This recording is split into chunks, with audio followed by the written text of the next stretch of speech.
కాబట్టి మహారాష్ట్రలో కాంగ్రెస్ పార్టీ కూటమి ఐఎన్డీఏ కూటమి ఎన్ని అబద్ద ప్రచారాలు చేసినప్పుడు కూడా ఇవాళ ప్రజలు వాటిని నమ్మలేదు.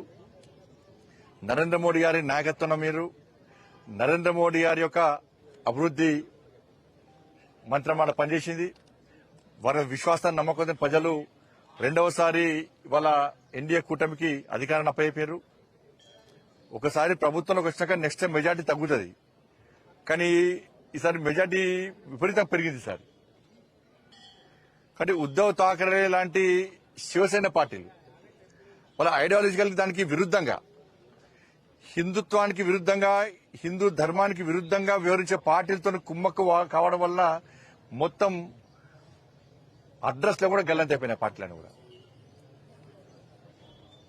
కానీ మహారాష్ట్రలో హిందూ సమాజం వాళ్ళ చైతన్యాన్ని చాటింది. ఎంఐఎం పార్టీతో కాంగ్రెస్ పార్టీ కుమ్మక్కై ఓట్లను చీల్చే ప్రయత్నం చేశారు, అనేక రకాల కుట్రలు చేశారు. కానీ అక్కడ ధర్మం గెలిచింది. ప్రజలు చీలిపోద్దని చెప్పి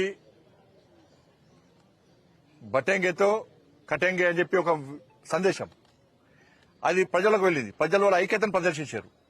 మహారాష్ట్ర ప్రజల ఐక్యతనే ఇలా ఎన్డీఏ కూటమికి విజయానికి నాంది. వాళ్ళ ఇలా సమాజం ఐక్యంగా ఉంటే ఏ విధంగా ఫలితాలు వస్తాయో ఇలా మహారాష్ట్ర ఫలితాలు స్పష్టం చేసినాయి.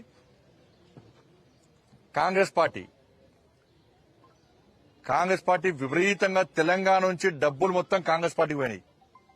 మహారాష్ట్రలో ఖర్చు పెట్టిన డబ్బంతా ఇటు తెలంగాణ నుంచి అటు కర్ణాటక నుంచి సంచులకు సంచులు పోయినాయి. వేల కోట్ల రూపాయలు పోయినాయి. అలా డబ్బులు విపరీతం ఖర్చు పెట్టారు. డబ్బుల ద్వారా అబద్దాల ద్వారా గెలుద్దాం ప్రయత్నం చేశారు. అవి పనిచేయలే. మహారాష్ట్రలో కాంగ్రెస్ ఓటమికి కారణం కాంగ్రెస్ తెలంగాణ కర్ణాటక రాష్ట్రాల ప్రభుత్వాల యొక్క వైఫల్యాలే. ఆ కూటమికి వైఫల్యానికి ఓడిపోవడానికి కారణం.